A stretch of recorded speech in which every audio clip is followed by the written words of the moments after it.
Josh Alexander, Josh, ça fait plaisir de vous parler. Alors, que s'est-il passé dans la classe? Qu'avez-vous dit qui vous ait causé des ennuis? De quoi s'agit-il?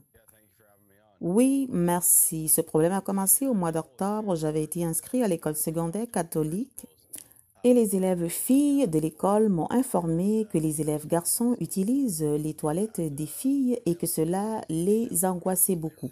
Alors j'ai décidé d'en parler et d'exprimer mes opinions, mes convictions au directeur.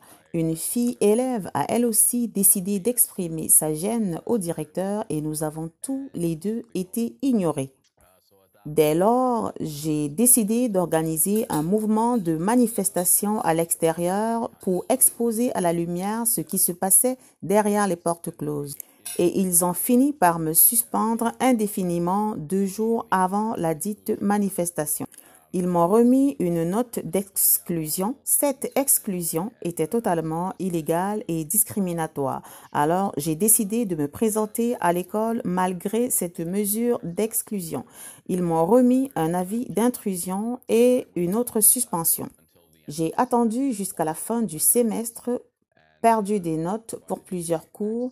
Au début du nouveau semestre, par la voix de mon avocat, je leur ai dit que je serai de retour à l'école et que je continuerai à soutenir mes valeurs chrétiennes, à adhérer à mes croyances.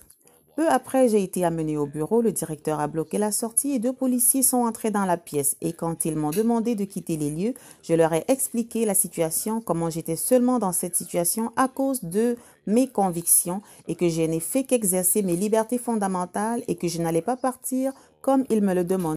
Alors ça s'est terminé par mon arrestation et ils m'ont accusé d'intrusion. Avez-vous été haineux ou irrespectueux? Quel ton avez-vous utilisé quand vous leur avez dit cela? Non, non, je n'étais pas irrespectueux du tout. J'ai exprimé mes convictions sincères. Je ne les ai jamais dirigées spécifiquement vers un élève transgenre.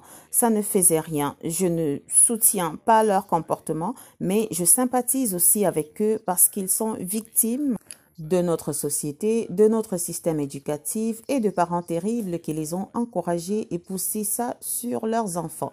J'ai été appelée raciste, sexiste, fanatique par le personnel et certains élèves étaient impliqués dans toute cette affaire.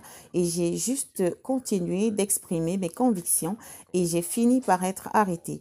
Il y avait des conditions qu'ils voulaient me faire accepter dans le but de me faire revenir à l'école.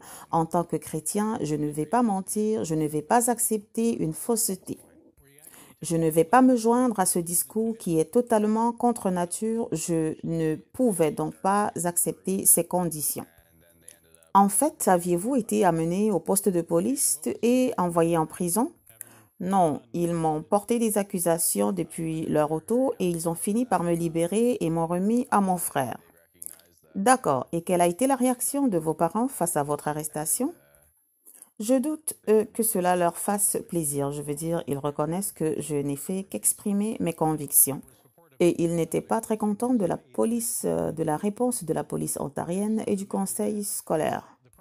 Donc, ils ont soutenu leur fils dans l'expression de sa foi dans une école secondaire catholique.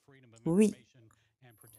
Figurez-vous que le directeur de votre école a refusé la demande d'interview d'un journaliste du National Post en disant qu'il ne peut pas faire de commentaires au sujet de cette situation à cause de la liberté de l'information et la loi sur la protection de la vie privée qui l'empêche de parler de la situation de certains élèves. Alors, qu'aimeriez-vous voir pour la suite? Nous sommes en train d'amener mon école devant la commission des droits de la personne. Aussi, nous venions juste d'avoir une présentation à la réunion du conseil scolaire.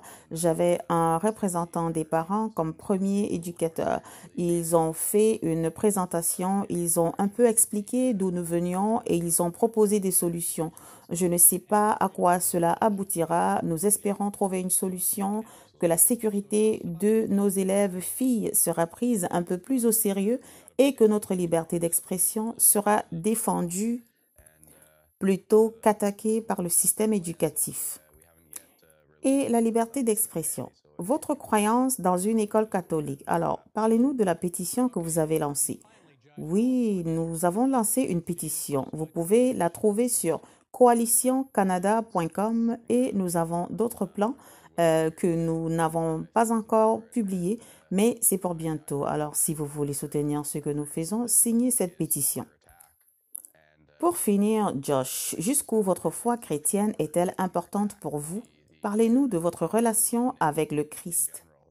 Oui, c'est très important.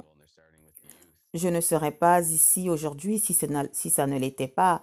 Je reconnais que notre liberté de religion est attaquée et comme je l'ai dit plus tôt, les principes naturels de Dieu sont attaqués. L'unité familiale en général est attaquée de partout et il commence par la jeunesse. Je pourrais dire que ma foi joue justement un grand rôle dans tout ça. Je ne vais pas me taire. Nous sommes appelés à aller dans le monde pour prêcher l'Évangile et c'est ce que je vais continuer de faire et nous verrons jusqu'où ça ira. Et il y a des conséquences dans le monde déchu, dans la société mondaine quand vous faites cela, n'est-ce pas? Oui, absolument. Ok, Josh Alexander, je vous souhaite le meilleur. Merci d'avoir pris le temps de nous répondre et de nous avoir fait part de vos pensées. Que Dieu vous bénisse. Merci, que Dieu vous bénisse.